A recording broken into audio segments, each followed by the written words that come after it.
নেসারাবাদ পীর সাহেব সরসিনা রহমতুল্লাহ আলাইহির স্মৃতিধন্য এই এলাকায় আমরা আজকে নির্বাচনী জনসভায় সমবেত হয়েছি। বাংলাদেশের একটি ঐতিহাসিক সময়, ইতিহাসের এক বাক বদলের মুহূর্তে আমাদের বাংলাদেশের ইসলামপন্থী ও দেশপ্রেমিক রাজনৈতিক দলগুলো একটি ঐতিহাসিক ঐক্য গড়ে তোলা হয়েছে।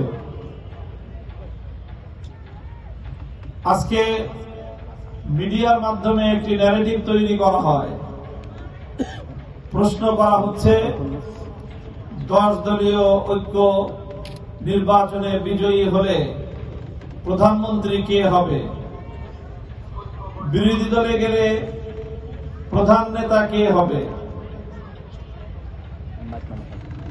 নানা ধরনের প্রচারণার মাধ্যমে 10 দলীয় নির্বাচনী ঐক্যের পক্ষে যে গণজোয়ার সৃষ্টি হয়েছে, বাংলাদেশের মানুষ যে পরিবর্তন এবং সংস্কারের পক্ষে তাদের অবস্থান গ্রহণ করেছে, সেই সাধারণ মানুষকে বিভ্রান্ত করার একটি অপকৌশল গ্রহণ করা হয়েছে।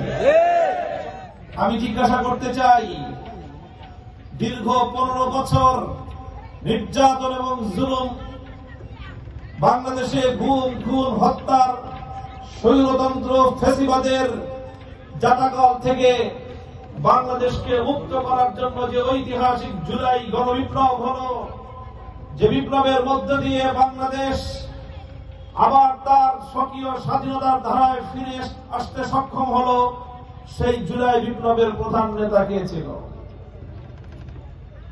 সেই জুলাই বিপ্লবের যেমন প্রধান কোন নেতা ছিল না, বাংলার আপামর জনসাধারণ এদেশের পরিবর্তনকামী বিপ্লবী জনতার ঐক্যবদ্ধ জুলাই বিপ্লবে যেমনি ভাবে সকল ফ্যাসিবাদ তাসের ঘরের মতো লুটিয়ে পড়েছিল, আজ এই পরিবর্তনকামী বাংলার মানুষ যেভাবে ঐক্যবদ্ধ হয়েছে, এই ঐক্যের স্রোতে সব ভেসে যাবে ইনশাআল্লাহ।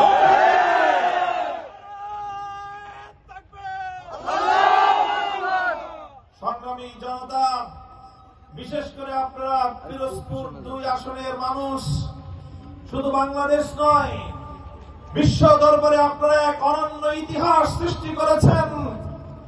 আল্লাহর কোরআনের ফেরিওয়ালা, কোরআনের পাখি নামে খ্যাত, সারা পৃথিবী জুড়ে যার কণ্ঠে আল্লাহর কোরআনের বাণী উচ্চারিত হয়েছে, সেই বিশ্ব বরেণ্য মুফাসসিরে কোরআন আল্লামা দেলাওয়ার হোসেন সাঈদী রহমতুল্লাহ আলাইহির পক্ষে যেভাবে ধর্ম বর্ণ নির্বিশেষে হিন্দু ধর্মাবলম্বীগণ অকুণ্ঠ সমর্থন যেভাবে জানিয়ে এই পিরোজপুরের মাটি থেকে একটি বার্তা প্রদান করা হয়েছে যে আলেম ওলামারা কি রকম সাম্প্রদায়িক সম্প্রীতির দৃষ্টান্ত স্থাপন করার প্রেক্ষিতে এদেশের অন্যান্য ধর্মাবলম্বীরা ইসলামী নেতৃত্বের উপর কিভাবে আস্থা রাখতে সক্ষম হয়, এদেশের ইসলামপন্থীগণ কিভাবে ধর্মবর্ণ নির্বিশেষে সকল ভেদাভেদের ঊর্ধ্বে উঠে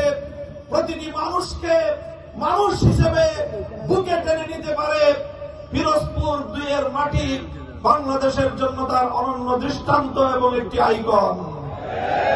সেই আল্লামা সাঈদী রহমতুল্লাহ আলাইহির 2 জন সুযোগ্য পুত্র, আমার ভাই মাসুদ সাঈদী এবং আমার ভাই শামীম সাঈদী, আজ তারা আল্লামা সাঈদী রহমতুল্লাহ আলাইহির সেই ন্যায়, সেই ঐক্য, সেই সম্প্রীতির দৃষ্টান্ত স্থাপন করার জন্য আল্লামা সাঈদীর পতাকা হাতে তারা আজকে 2টি আসনে 10 দলীয় ঐক্যের পক্ষ থেকে বাংলাদেশ জামাতে ইসলামীর দাড়িপাল্লা প্রতীক নিয়ে নির্বাচনী যুদ্ধে অবতীর্ণ হয়েছে।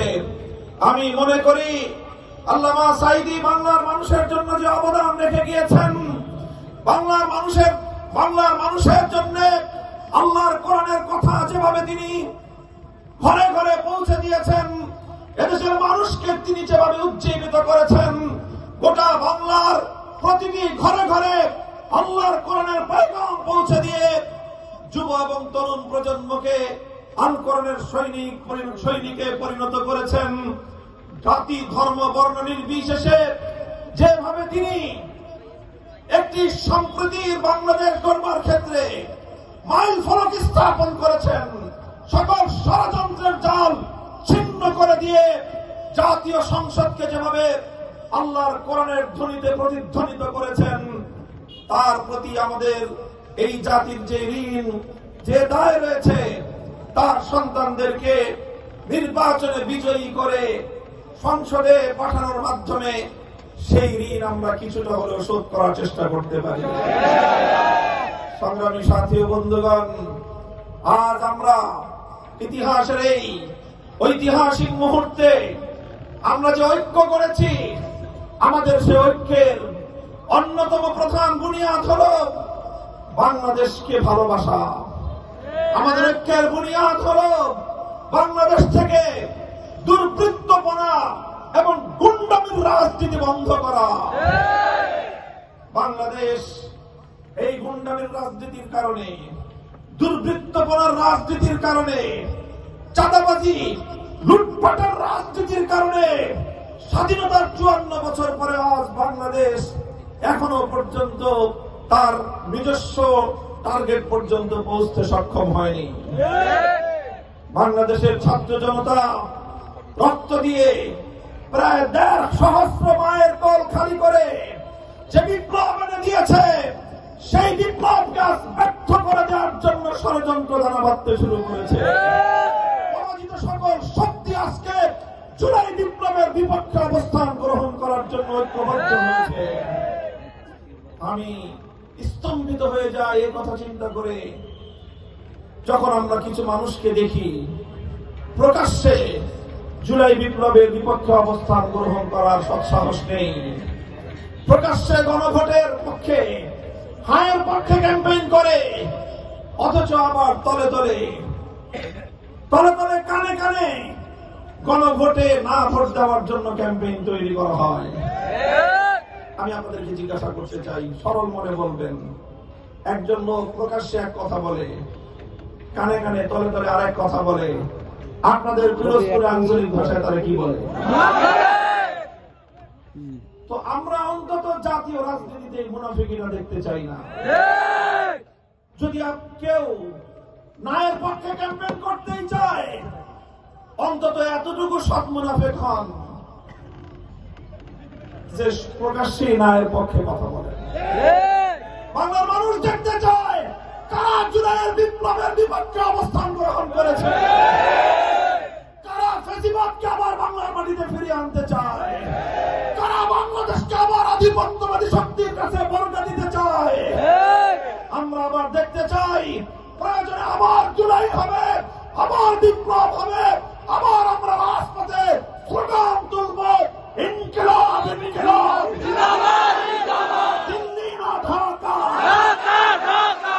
ইনশাআল্লাহ যে আওয়াজ উঠেছে 24 জুলাইয়ে, সে আওয়াজ থেমে গেছে বলে যারা মনে করে, তারা বোকার স্বর্গে বসবাস করছে। বাংলার মানুষ সচেতন হয়েছে, বাংলার মানুষ সজাগ হয়েছে। বাংলার মানুষের সবচেয়ে বড় কথা, তারা আত্মবিশ্বাসে বলীয়ান হয়েছে। জুলাই বিপ্লবের ঐতিহাসিক বিজয়ের মধ্য দিয়ে যে সকল অপশক্তি পরাস্ত হয়েছে, ফ্যাসিবাদ বিতাড়িত হয়েছে, এখন বাংলাদেশের মানুষ আত্মবিশ্বাসে বলীয়ান। তারা মনে করে যে কোনো ভিনদেশী আধিপত্যবাদী শক্তি এবং তার এদেশীয় চর এবং এজেন্টদেরকে রুখে দেওয়া বাংলার মানুষের পক্ষে সম্ভব। ইনশাআল্লাহ 10 দলীয় ঐক্যের পক্ষে আমরা যেভাবে গোটা বাংলাদেশের মানুষের মধ্যে তাদের সুপ্ত অভিপ্রায়, মনের যে ইচ্ছা আমরা দেখতে পাচ্ছি, বাংলাদেশ জামায়াতে ইসলামী, জাতীয় নাগরিক পার্টি এনসিপি, বাংলাদেশ খেলাফত মজলিস সহ আমরা সবগুলো দল ঐক্যবদ্ধ হয়ে বাংলাদেশ পন্থার রাজনীতিকে অগ্রসর করে নিয়ে যাচ্ছি। দেশপ্রেম এবং ইসলাম আজ এক মোহনায় এসে মিলিত হয়েছে। আমরা ইনসাফের বাংলাদেশ গড়বার জন্য শহীদ শরীফ ওসমান হাদিরা, যে ইনসাফের জন্য অকাতরে জীবন দিয়ে গেল, আগামী 12ই ফেব্রুয়ারি ইনশাআল্লাহ ত্রয়োদশ জাতীয় সংসদ নির্বাচন এবং জুলাই সনদ বাস্তবায়নের লক্ষ্যে আয়োজিত এই গণভোটে, হ্যাঁ ব্যালটে এবং আপনাদের এই আসনে আপনারা দাঁড়িপাল্লা মার্কাকে বিজয়ী করে ইনসাফের বাংলাদেশ গড়বার জন্য আপনারা ঐক্যবদ্ধ থাকবেন তো ইনশাআল্লাহ? ইনশাআল্লাহ। জনগণের যেই উচ্ছ্বাস শুরু হয়েছে, জনগণের মধ্যে যে জোয়ার সৃষ্টি হয়েছে, এই জোয়ারকে রুখে দেওয়ার জন্য আমি অনুরোধ করব, কোন ইঞ্জিনিয়ারিং এর চিন্তা কেউ করেন না। জনরায়কে যদি পরিবর্তন করার, সেটাকে যদি কুক্ষিগত করার, সেটাকে ছিনতাই করার যদি কোনো চেষ্টা করা হয়, প্রশাসনকে বলবো নিরপেক্ষতা বজায় রাখবেন। কোনোভাবেই কোনো কারণেই যেন নতুন করো বাংলাদেশে কারচুপির নির্বাচনের কোন রেকর্ড এবং কোন আর নতুন করে কোন কলঙ্ক বাংলার মানুষ দেখতে চায় না। ইনশাআল্লাহ আগামী 12ই ফেব্রুয়ারির ঐতিহাসিক ত্রয়োদশ জাতীয় নির্বাচন বাংলাদেশের ইনসাফ পন্থাকে, ইসলাম পন্থাকে বিজয়ী করবে। আমরা বিশ্বাস করি যখনই ইনসাফ কায়েম হবে তখনই ইসলাম প্রতিষ্ঠিত হবে। কাজে আমরা চাই ইনসাফের বাংলাদেশ, আমরা চাই ইসলামের বাংলাদেশ। হিন্দু সহ অন্যান্য ধর্মাবলম্বীরা, আমি আর পিরোজপুরের মাটিতে তাদের জন্য আল্লামা সাঈদী কি করেছেন এর সাক্ষ্য পিরোজপুরের হিন্দু ধর্মাবলম্বী ভাইয়েরা, সংখ্যালঘু ভাইয়েরা। যেভাবে সুখরঞ্জন বালী একজন হিন্দু ধর্মাবলম্বী হয়ে আল্লামা সাঈদী রহমাতুল্লাহ আলাইহির পক্ষে কথা বলতে গিয়ে তাকে যেভাবে নিগৃহীত হতে হয়েছে, জুলুমের শিকার হতে হয়েছে, এর দ্বারাই প্রমাণ হয় হিন্দু ধর্মাবলম্বীরা আল্লামা সাঈদ এবং এদেশের আলেম সমাজকে কতটা ভালোবাসে। আগামী নির্বাচনে আবার তারা ব্যালটের মাধ্যমে তার নতুন করে প্রমাণ দেবে ইনশাআল্লাহ। ইনশাআল্লাহ 10 দলীয় ঐক্যের পক্ষ থেকে আলহামদুলিল্লাহ।